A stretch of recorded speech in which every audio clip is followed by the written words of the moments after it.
একটা মানে সত্যি ঘটনা, গল্প তো করবো না, সত্যি ঘটনা বলেছিলাম। যারা জানেন তারা তো জানেন, আর যারা জানেন না ব্লগটা দেখেনি তারা প্লিজ একটু চেক করবেন, বা আমি এখানে বলে দিচ্ছি। অ্যাকচুয়ালি আমার 2013-এ আমি কলেজে ফার্স্ট আউট ইয়ার মিটিং নিয়ে পড়েছি।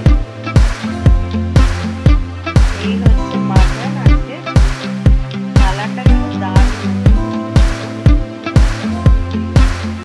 নমস্কার বন্ধুরা, আমি দেবলীনা চলে এসেছি দ্য ফেয়ারি টেল অফ দেবরূপের আরও একটা নতুন ব্লগ নিয়ে। একটা নতুন অধ্যায় শুরু করতে চলেছি আপনাদের সকলকে সাথে করে, আপনাদের সকলের হাত ধরে।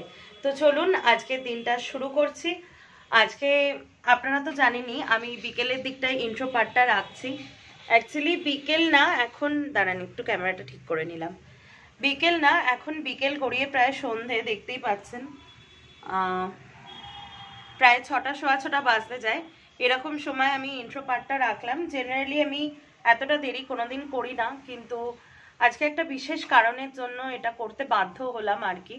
আপনারা তো জানেনই আমার সকালে উঠতে একটু দেরি হয়, তারপরে আমি কিছু পার্সোনাল কাজ করি, সেই সময়টা আমি ব্লগ করি না, যার জন্য ইন্ট্রো পার্টটা আমি বিকেলে রাখি। কিন্তু সকাল থেকে আমি ছোট ছোট করে ক্লিপস তুলে রাখি, বিগত অনেক দিন ধরে আপনারা দেখছেন। আজকেও রেখেছি ক্লিপস তুলে, কিন্তু তারপরে আমার ইন্ট্রো পার্টটা করার মতো মানসিকতাতেই আসছে না আর কি। এতটাই একটা খারাপ ইনসিডেন্ট হয়েছে, কিন্তু ভাবলাম যেহেতু সকাল থেকে তুলে রেখেছি, প্লাস সবাই যেহেতু বলছে যে করতে আর কি ব্লগটা, কারণ ব্লগটাও তো চালাতে হবে না, তো সেই জন্য আমি ব্লগটা মানে ক্যামেরাটা হাতে তুলে নিতে বাধ্য হলাম। ব্যাপারটা হচ্ছে আমার কাছে, দেখুন ব্যাপারটা খুব সেন্সিটিভ। অনেকে হয়তো, অনেকে যাদের মনে হবে এটা খুব লাইট একটা ব্যাপার, তারা প্লিজ একটু স্কিপ করবেন। কারণ দেখুন, আমার কাছে আমার পেটসরা আমার সন্তানের সমান। তো আমি আজকে যখন পাখিদেরকে ফিড করাতে গেছি, আপনারা জানেন আমি একটু বেলার দিকে যাই, তখন গিয়ে দেখলাম যে আমি দেখাবো, আমি জেনারেলি ওদের ওই রকম অবস্থার ছবি দেখাই না, তবে কেন আমি এতটা ভেঙে পড়েছি সেটা বোঝানোর জন্যই আপনাদেরকে ফার্স্ট টাইম ওই অবস্থার ছবিটা দেখাতে বাধ্য হব। তো আমি দেখলাম আমার একটা পাখি এক্সপায়ার করে গেছে। এক সেকেন্ড, ফ্লাইট আসছে। এটা দেখলাম আমার একটা পাখি এক্সপায়ার করে গেছে। আর এক্সপায়ার করে গেছে বলতে দেখুন, রোগে ভুগলো বা অন্য কিছু হলো, তবুও না একটা মনে শান্তি থাকে যে আমি যথাসম্ভব ওদের ট্রিটমেন্টের ব্যবস্থা করি, তারপরে তো যা যা কপালে আছে যতদূর চেষ্টা করি। কিন্তু এটা মানে মেনে নিতে পারছি না একদমই। ওই খাঁচায় বিশ্বাস করবেন না, ওরা, আপনারা তো দেখছেন এক একটা খাঁচায় কতগুলো করে পাখি থাকে। ওরা আজ 2.5 বছর একসাথে রয়েছে। এবার দেখুন ওদের ভেতরকার ভাষা বা নিয়ম, এগুলো তো আমি জানতে পারবো না। প্রত্যেকে একটা নিয়মে চলে, ওদেরও নিশ্চয়ই কোনো একটা নিয়ম নীতি আছে। তো আমি জানি না হঠাৎ করে কেন সবকটা পাখি মিলে, মানে আপনারা ছবিটা দেখলে বুঝতে পারবেন, ওকে ঠুকরে মেরে ফেলেছে। মানে এই ঘটনা আমার সেকেন্ড টাইম ঘটলো। আরও আগে ঘটেছিল, বছর 3 আগে ঘটেছিল। আমি প্রায় লাস্ট 4-5 বছর পাখির মানে পাখি পুষছি, ওদেরকে রাখছি। বিজনেস কিন্তু আমি করি না, সেটা আবারও বলছি। তো আমি কাউকে দিও না বিনা পয়সায়, বা পয়সা নিয়ে আমি কাউকে দিই না, কোনো বিজনেস করি না। ওরা আমার কাছে সন্তানের মতো, সেই জন্য আমি কাউকে দিই না। তো এরকম কেন করলো আমি বুঝতে পারছি না। আপনারা বিশ্বাস করবেন না, ও এত লক্ষ্মী ছিল। মানে আমি কন্টিনিউয়াসলি এখানে দাঁড়িয়ে কথা বলছি, আমার এই শোল্ডারটা পেন হচ্ছে, মুডটা একদমই ভালো নেই। এত লক্ষ্মী পাখি, মানে ওর মানে অন্য একটা পাখির বাচ্চা হয়েছে, সেই বাচ্চাটা একটু জেনেটিক্যালি মানে নন ফেদার বাচ্চা হয়েছে আর কি। বাচ্চাটা একটু উইক, নিজে খেতে পারে না, ওই বাচ্চাটাকে ফিট করাতো। এমনকি ওদের কেজে আমি দেখাবো আর একটা পাখি, তারও সম্প্রতি একটু রোগ ব্যাধি হয়েছিল, তার চেহারাটা খারাপ হয়ে গেছিলো। সেও কিন্তু পুরুষ, যে মারা গেছে সেও ছেলে, আর যে অসুস্থ হয়েছিল সেও ছেলে। ওই ছেলে মানে যে মারা গেছে, সেই ওই অসুস্থ ছেলে পাখিটাকে কিন্তু এভরিডে ফিট করাতো। মানে এত লক্ষ্মী একটা পাখি, বলে না যে, সত্যি বলতে বাধ্য হচ্ছি, সৎ মানুষের অস্তিত্ব যেমন পৃথিবী থেকে বিলুপ্ত প্রায়, তেমনি বোধহয় পাখি পক্ষী পশুদের মধ্যেও বোধহয় সৎ উদ্দেশ্য, সৎ বুদ্ধি সম্পন্ন প্রাণীর অস্তিত্বও বোধহয় বিলুপ্ত প্রায় হতে চলেছে। কি বলবো, এটার আমার কাছে আর কোনো ব্যাখ্যা নেই। যারা 2.5 বছর ধরে একসাথে আছে, হঠাৎ তাদের মধ্যে কি কোয়েশ্চেনের প্রবলেম হলো, সত্যি একটা খুব খারাপ বিষয়। আমি শুধু, আপনারা ভাববেন না যে আমার এখনো মনিটাইজেশন স্টার্ট হয়নি। আজকে ব্লগটা একটু ইন্ট্রো পার্টটা বেশি হয়ে যাচ্ছে। আমি যখন বললাম তখন খুলেই বলি যে আমার এখনো অবধি মনিটাইজেশন স্টার্ট হয়নি। আপনারা যদি কেউ মনে করেন যে এই সেন্সিটিভ ইস্যুগুলো দিয়ে আমি ব্লগে পয়সা ইনকাম করছি, সেটা যারা বোঝেন বুঝতেই পারবেন। আমার এখনো মনিটাইজেশন স্টার্ট হয়নি। পয়সা ইনকাম করার তো দূরের কথা, আমার এখনো 500 সাবস্ক্রাইবার আর 3000 ওয়াচ টাইমও হয়নি।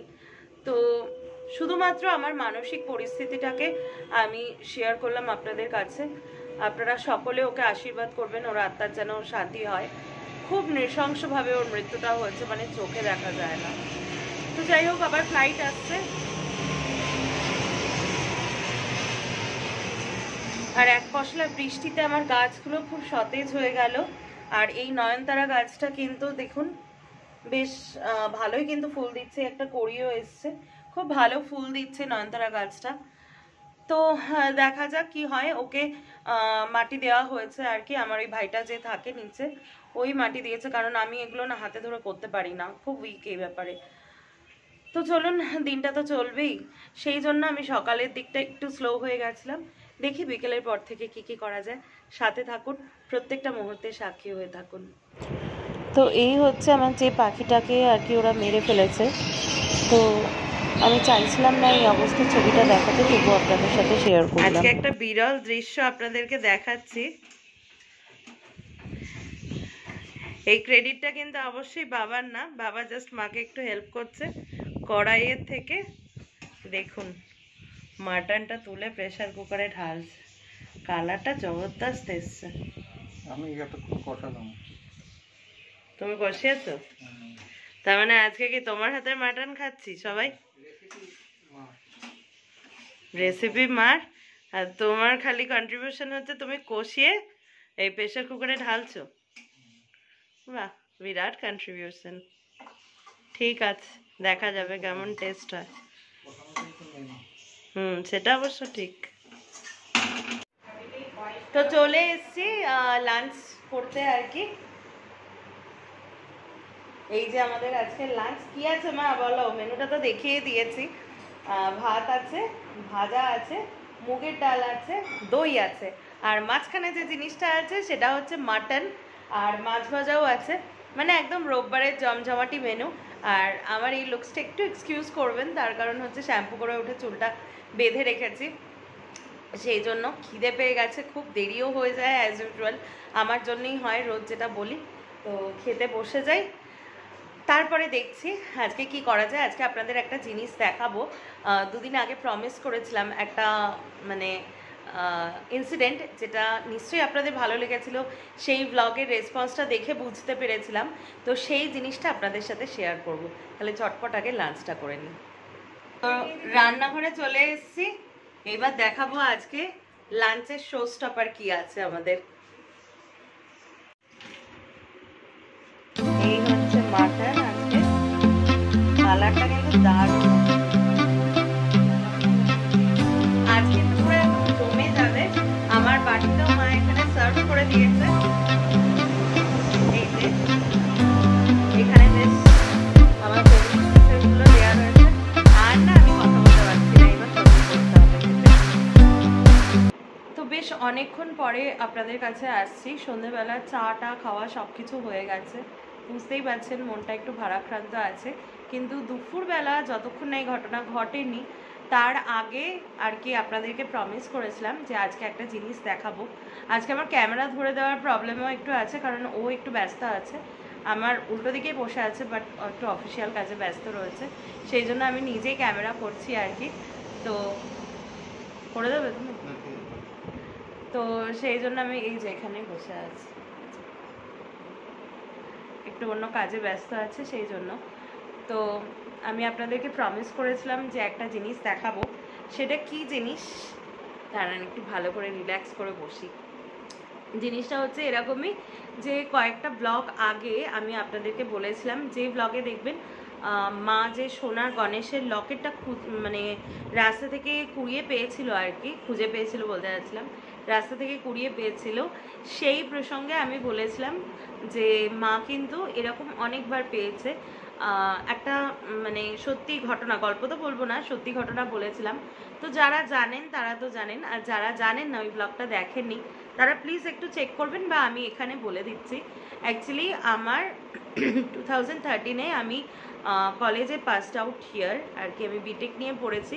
তো লাস্ট সেমিস্টারে সম্ভবত, হ্যাঁ 8th সেমিস্টারে আমি বলেছি এই ঘটনাটা ঘটেছিল, যেটা কি আমার মানে ছোটোবেলা থেকে প্রত্যেকটা সময় আমার এটাই একটা মানসিকতাই ছিল যে মা সাথে করে পরীক্ষা দিতে নিয়ে যাবে এবং বসে থাকবে, আমাকে নিয়ে আসবে। এটা স্কুলেও ছিল, কলেজেও ছিল, যে তাতে আমার রেজাল্ট ভালো হবে। এটা বলতে পারেন একটা মনের একটা ব্যাপার আর কি।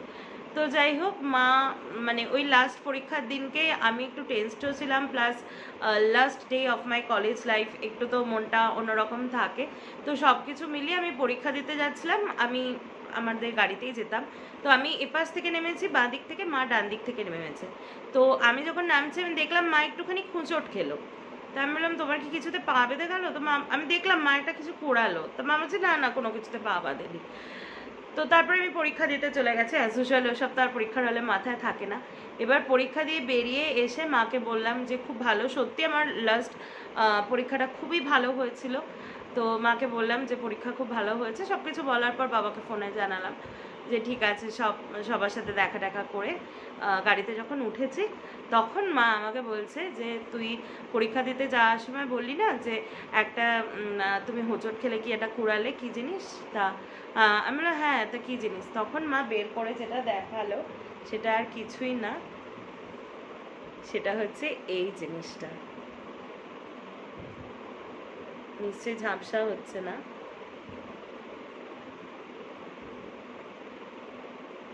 মানে চিন্তা করুন, রাস্তা থেকে পাওয়া গোপাল, মানে এটা যে কত বড় সৌভাগ্যের প্রতীক। এবং মূর্তিটা আমি খুব কাছের থেকে দেখাচ্ছি, একবার দেখুন। বেশি কাছে নিয়ে গেলে না ঝাপসা হয়ে যাবে। চোখ, নাক, মুখ, এখান থেকে দেখাচ্ছি, দেখুন। চোখ, নাক, মুখ, পা, হাত এবং মাখনের যে হাঁডিটা দেখছেন, এক্স্যাক্টলি মানে শুধু এটা আমি 13 সালের ঘটনা বলছি, রাইট নাও দিস ইজ 2024, মানে 11 বছর শোকেজে আছে, ঠিক আছে? তো সেই জন্য পুরনো জিনিস প্লাস পুরনোতে ছাপ পড়েছেই, কিন্তু অ্যাজ ইট ইজ আমি পেছন পাটটাও দেখাচ্ছি। এই হচ্ছে পেছন পাটটা, যে নেংটু পদু আর কি গোপাল। পেছনের চুলটাও দেখতে পাচ্ছেন, ইভেন কোমরে যে কোমর বন্ধনীটা যেটা, সেটাও পরিষ্কার। তো এত সুন্দর একটা জিনিস আর একবার দেখাচ্ছি আপনাদের। এটা আমি যখনই বাড়িতে কেউ আসে তার সাথে শেয়ার করি। এত সুন্দর একটা জিনিস, মানে মাইন্ড ব্লোয়িং। মানে এটা ভাবা যায় না যে রাস্তা থেকে এটা কুড়িয়ে পাওয়া। মানে আমি সত্যি বলছি, এটা কিন্তু অন ক্যামেরা বলে কোনো স্টোরি লাইন আমি তৈরি করে বলছি না। এটা তৎকালীন সময় আমাদের বাড়িতে, মানে আমার আত্মীয় স্বজন প্রত্যেকেই জানে যে এটা আমি প্রত্যেককেই দেখিয়েছি।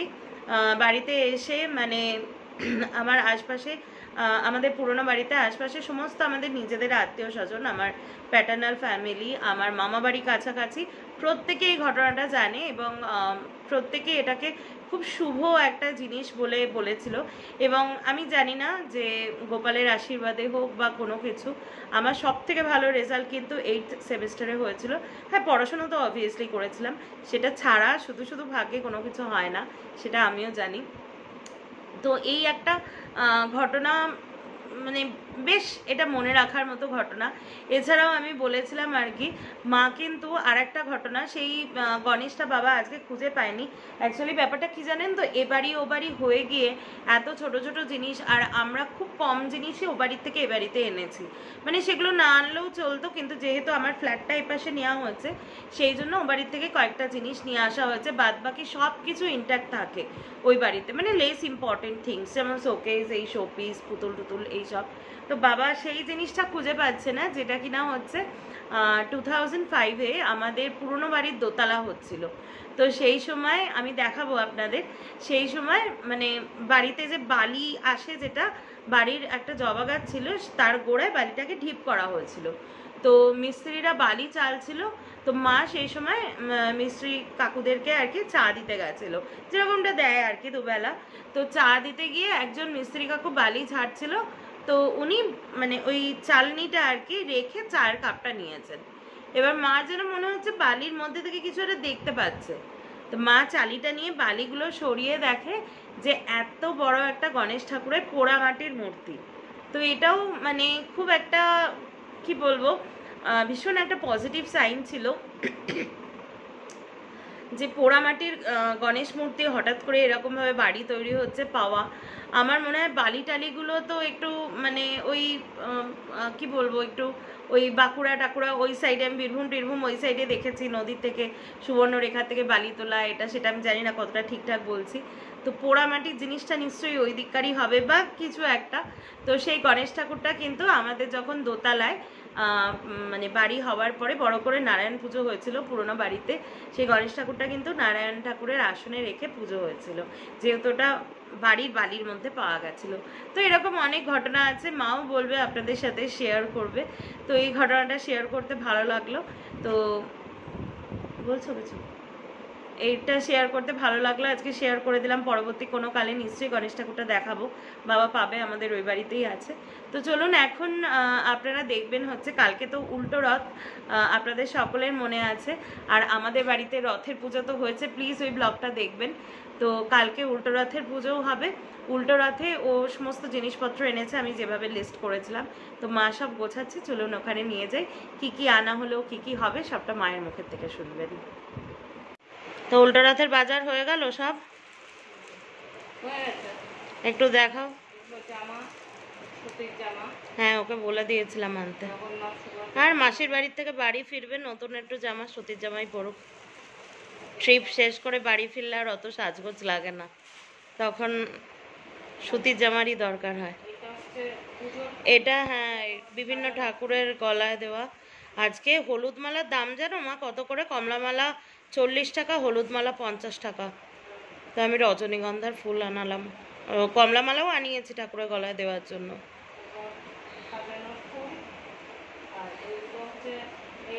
ওটাই হচ্ছে পান ঠাকুরের, কুয়া কাঁঠাল। হ্যাঁ,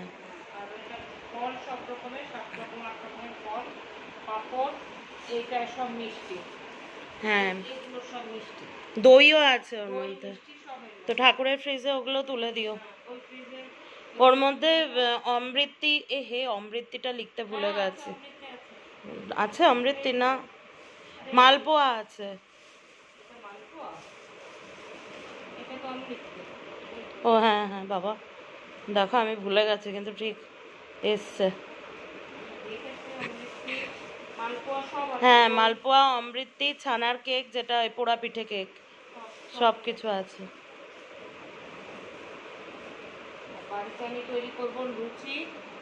ও কালকে, হ্যাঁ কালকে কি খাবার? যে মা সেই তো মাসি, কি আর করা যাবে। হ্যাঁ,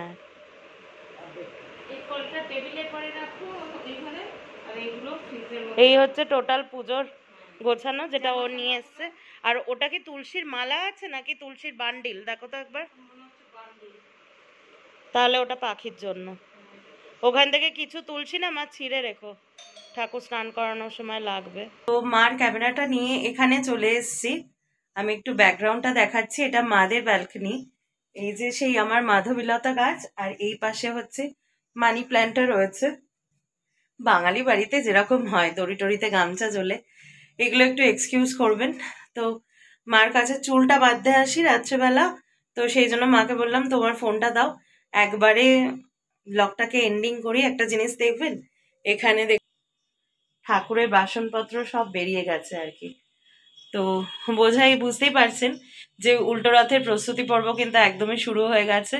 মা রাত্রেবেলা যা যা গোছানোর সেগুলো গুছিয়ে রেখেছে, কাঁচা বাজারটাও গুছিয়ে রেখেছে। সকালবেলা উঠের থেকে শুরু হবে, আর সকালবেলা বাবা আর আমার ওই যে ভাইটা থাকে, ওরা দুজন মিলে রথটা সাজাবে। আর আমি এখন কালকে কি শাড়ি পরবো, কি জুয়েলারি পরবো, সেগুলো সব কিছু ঠিক করে তারপরে শুতে যাব। তো সেগুলো এবার ঠিক করব। ব্লগটা তাহলে আজকে এই অবধিই থাকছে। এই অবধি যখন ব্লগটা দেখছেন তার মানে ব্লগটা আপনাদের ভালো লেগেছে।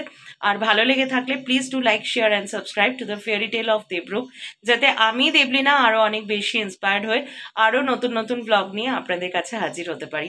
ততক্ষণের জন্য সকলে সুস্থ থাকবেন, ভালো থাকবেন, শান্তিতে থাকবেন। দেখা হচ্ছে খুব শীঘ্রই কালকে একটা নতুন ব্লগে। ততক্ষণের জন্য বাই, গুড নাইট।